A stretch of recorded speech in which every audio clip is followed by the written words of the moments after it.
Well, hello, everybody. Welcome back to Cocktails and Rocktails with me, your most notorious groupie, Allison Rouse, author of this little guy right here.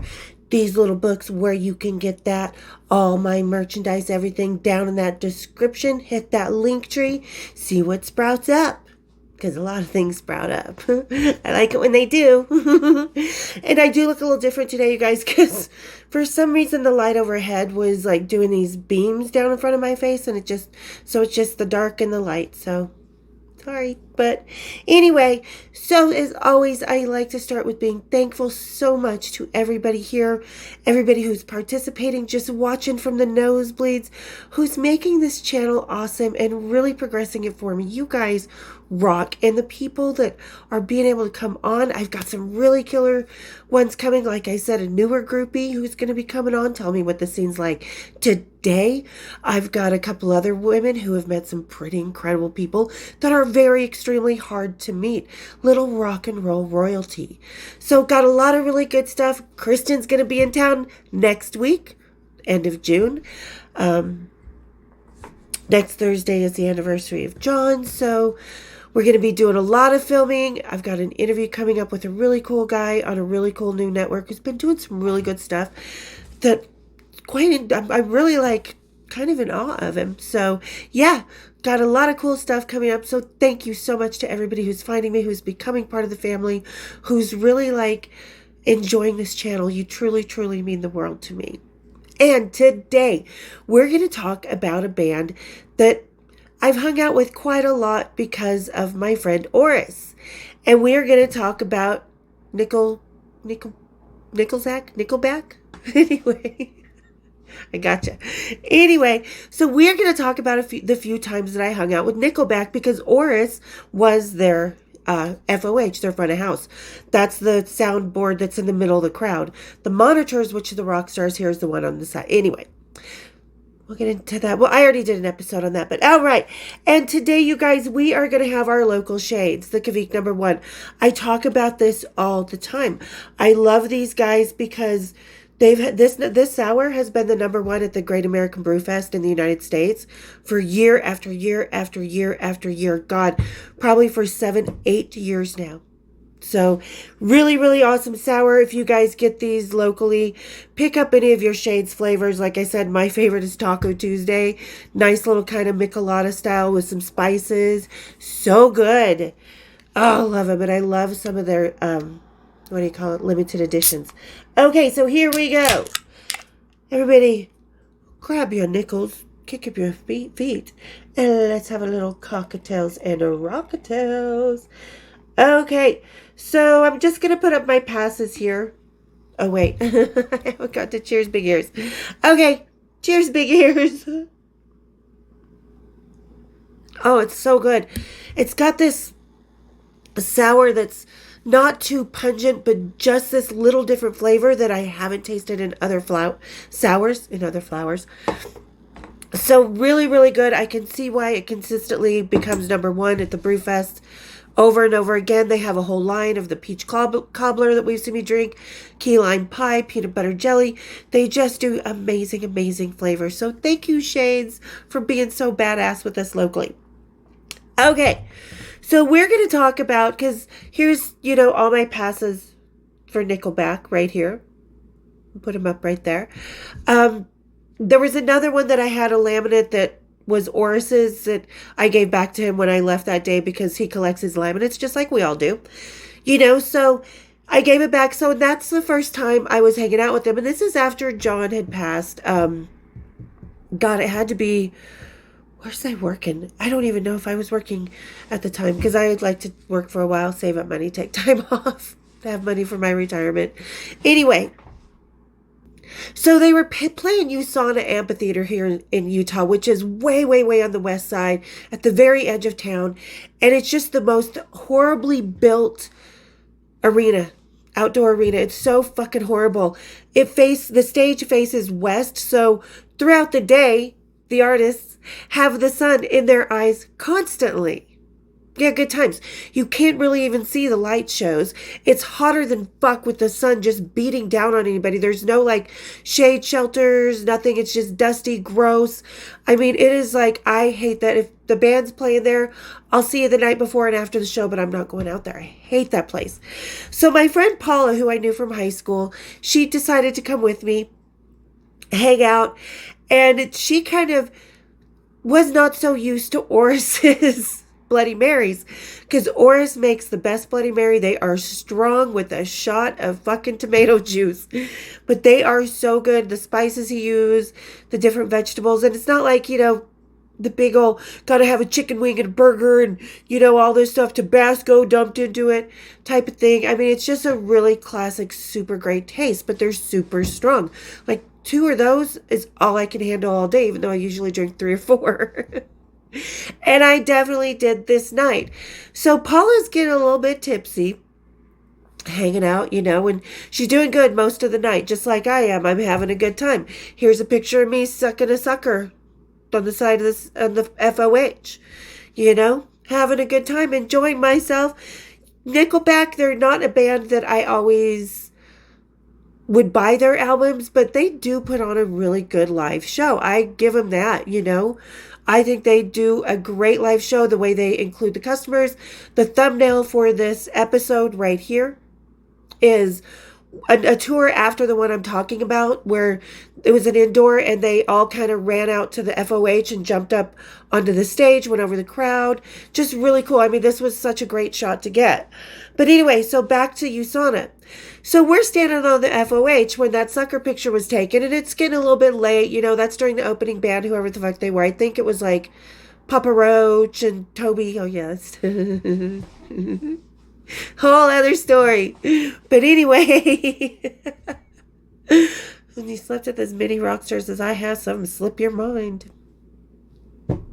Well, applaud the guys for doing it, but don't trash me. What the fuck is that? Okay, I know I'm dragging up my hair again. Anyway, so I'm standing on this stage. It's getting nighttime. It's relaxed. It's cooled off. I'm looking cute still. I'm not drunk. I'm nice tipsy. Oris is doing his thing, getting the FOH, getting all the sound ready.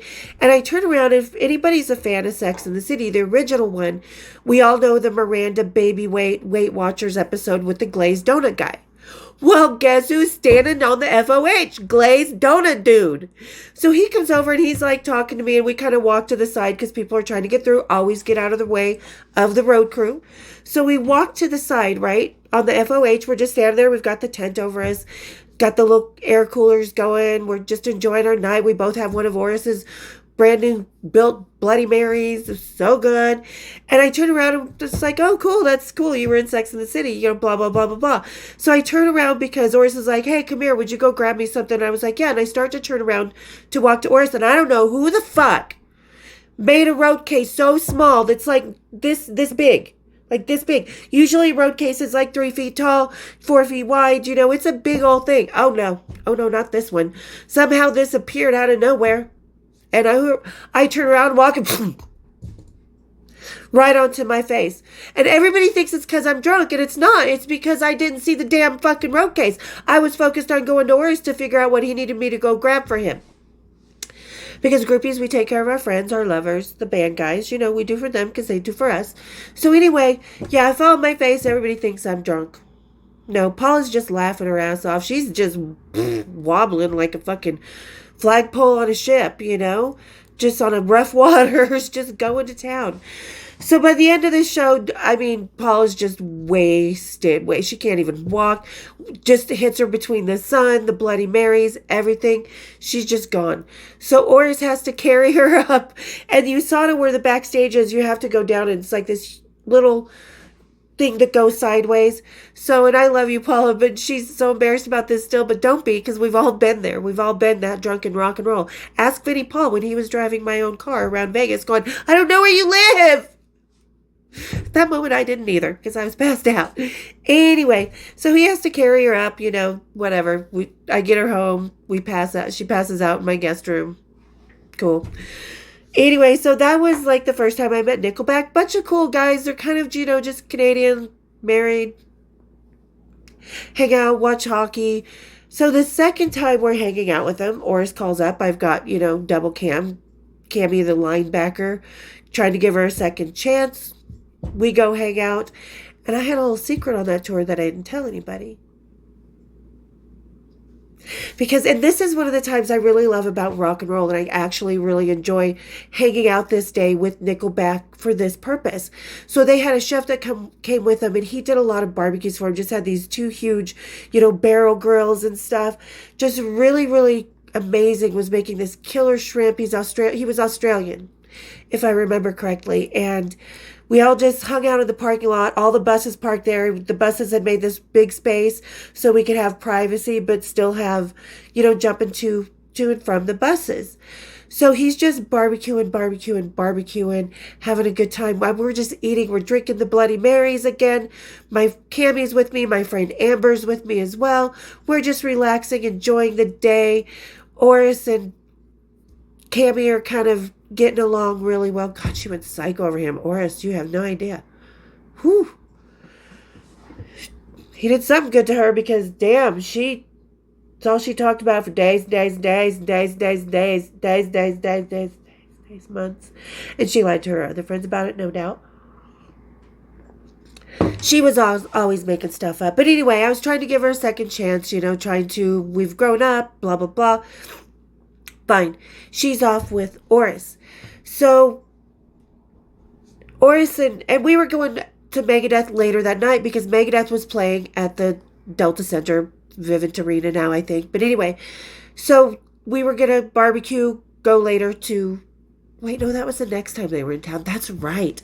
So this time, that's right, because I had my little secret lover on the tour. And we're all just kind of standing out. We're playing some kickball, just being stupid, hanging out. There's some hockey game going on the bus. And all of a sudden, around the corner from one of the buses comes a skateboard. And my little lover, you know who you are. And he comes on a skateboard, his little punk rock hair flying around. Then, we kind of tried to keep it very low key with each other because that's just what he wanted. Like, we just tried and we hugged each other, gave each other a little kiss, and we're kind of very low key. But Oris knew. Oris knows me. He's seen me with so many people. I mean, I called the man when I was with, still waiting for the cops to arrive out of John's room. So this is how close Oris and I are. But yeah, so he was kind of like, oh, there she goes again. Another guy. He was still kind of, people, him and Cammy were still kind of partying a little bit. And I took off with my little lover. And we snuck away. He went first. And then 20 minutes later, I disappeared. For a couple days, actually. And we just had so much fun that night, just barbecuing, hanging out, playing the kickball, just hanging out with those guys. And they were just really cool guys. And just because you're hanging out with the band doesn't mean it needs to always be sex, drugs, and rock and roll. It can just be you in your comfort zone, enjoying the music, enjoying the company, enjoying your family. And this is kind of what I got when I was hanging out with Oris and Nickelback. So it was really awesome. So the third time... Now, this is when Megadeth, and I've talked about this in the Red Solo Cup, Dave Mustaine, one of those episodes that was done a while ago. Megadeth was playing the night before, or Nickelback was in town the night before their show. Megadeth was playing the Delta Center. So we all went up to go see Megadeth.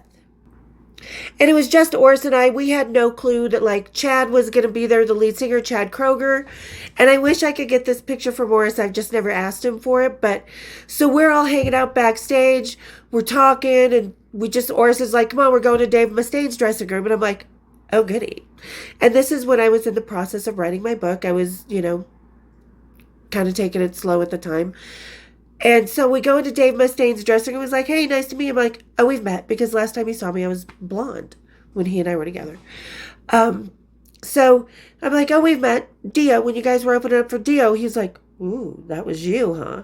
Got a big smile on his face. Total sweet guy. I will always say that. And oddly enough, I think the same tour manager, if you know what I mean, from the original Dave Mustaine episode. But so anyway... And he leaves me in the dressing room because Dave's, and it's after the show, Slayer's hanging out, and Dave's usually pretty quiet, leaves after the show, goes back to the hotel, relaxes, does whatever, smokes his weed. because he was the pot smoker, big pot smoker back then, and he was still smoking. This is before the throat cancer that he thankfully beat, because we don't wish bad on anyone. But so he leaves me in the dressing room, and Dave's like, hey, rolling up a joint. He's like, so how you been? I'm like, pretty good. Da da da da da. He's like, you switched to Junior. I was like, I know, we all make mistakes, whatever. Before Junior's scandal as well. And then I tell him, I'm like, oh, I'm writing a book, by the way. I kind of have to. He's like, oh, you are? He's like, am I going to be in it? I'm like, yeah, and so is your tour manager. Don't you remember? And I did the hand gesture, and we all looked over at Mike, and he was like, oh, you can't let me live that down. But then next thing you know, here comes Oris back with Junior and Chad Kroeger, the lead singer of Nickelback. So he's hanging out, and Chad's being all, we're both famous rock stars, right, dude? Chad kind of like, he's a nice guy, but he's kind of not pigeony, peacocky sometimes. So he was kind of peacocking and stuff. He's like, yeah, we're playing here tomorrow too. And this is when he was with Avril Lavigne. I think they'd just been married, or right before they were married. So, but they were together at the time. So he comes back, and we're just hanging out, and Oris is like, hey, Allison, and because Dave is making me a cranberry vodka and pomegranate juice. And I'm like, just make me that cheapo cranberry juice. He's like, no, we don't give you cheap cranberry juice. You get the good pomegranate juice. Everybody else gets the cheap cranberry. So I was like, okay, whatever. And he's making me my pomegranate vodka, which I had that red Solo cup for ages and ages. If I have the picture, I'll put it there. It looks pretty gross by the time I got rid of it. So he's making it, and Oris was like, hey, Dave, can I get a picture? Because Oris was starting to take pictures with all of his friends and stuff, like we all kind of did in our later years. So he's taking the picture, and I'm trying to take the picture, and Chad Kroeger keeps kind of leaning in. So I keep kind of moving over, and he keeps leaning in. And Chad's all, huh. So here's Dave Mustaine looking up at Chad Kroeger like, what the fuck, dude? And Oris, and he's got his arm around Oris. They're kind of doing the shaking the brothers' hands, type of thing. And here's Chad Kroeger just kind of awkwardly in the picture. It's one of the best pictures. You got to see it. It's fucking hilarious. Because just the way Dave, we all know the looks Dave gets on his face. And while he can be a total asshole sometimes, he's really a total sweetheart. But then Junior came in, and Junior, when he saw me, oh, it was like fucking deers caught in a headlight. And he acted, it was so hilarious, because we had gone up later on to watch, when we were up watching Megadeth actually play, we were in one of the VIP rooms, Anthrax, all the guys were there. It's actually this tour that I'm talking about.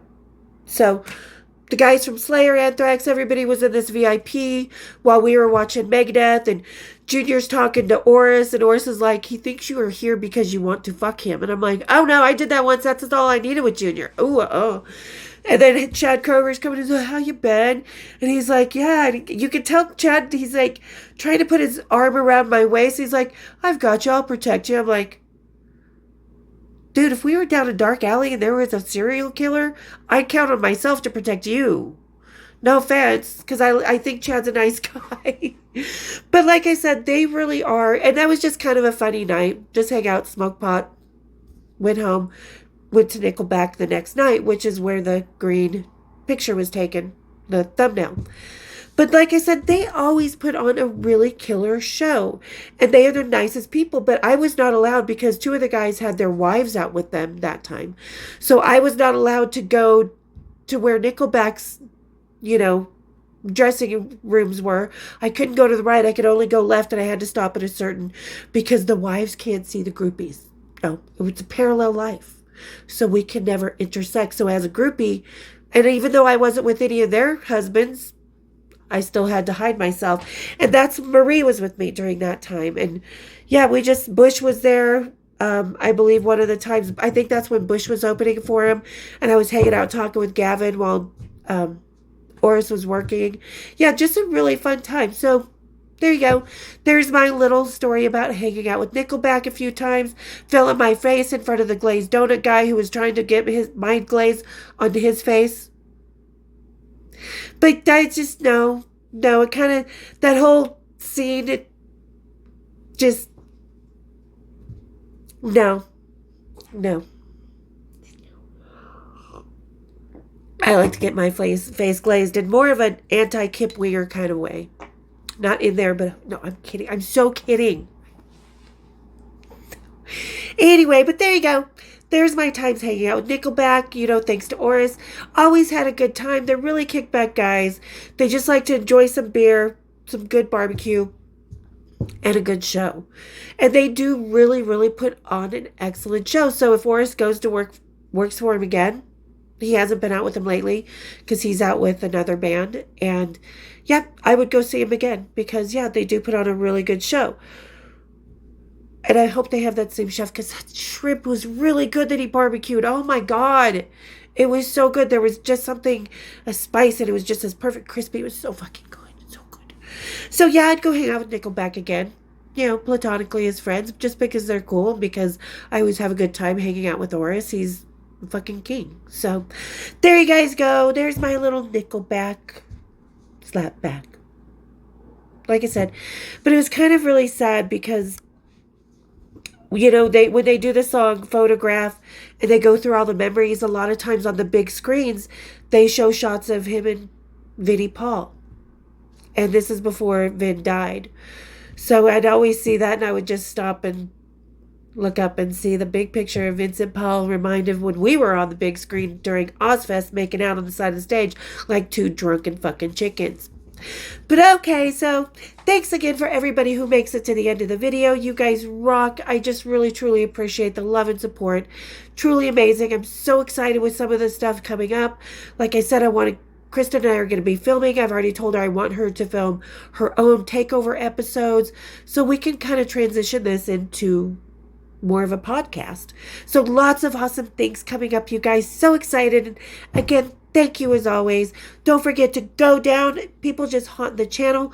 Come backstage. Be part of the family. Hit that subscribe. Hit that share. Become a member. And hit the bells to know when we've got some more cocktails rocked out. Cheers, big ears.